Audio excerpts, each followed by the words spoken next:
আসসালামু আলাইকুম। আমি মোহাম্মদ সবুজ শেখ। আমি বাংলাদেশের একজন নাগরিক হিসেবে বলতে চাই, আজ আমাদের দেশটা আসলে অনেক উন্নত হয়েছে। দেখুন, জননেত্রী রাষ্ট্রনায়ক শেখ হাসিনা আমাদের জন্য কত বড় একটা উপহার দিয়েছেন, আমাদের স্বপ্নের পথ প্রদর্শিত করেছেন। আমরা ঢাকা থেকে আগে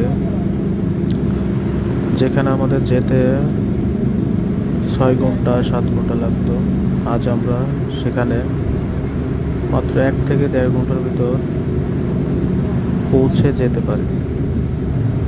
এটা আসলে আমাদের জন্য অনেক বড় একটা পাওয়া। আসলে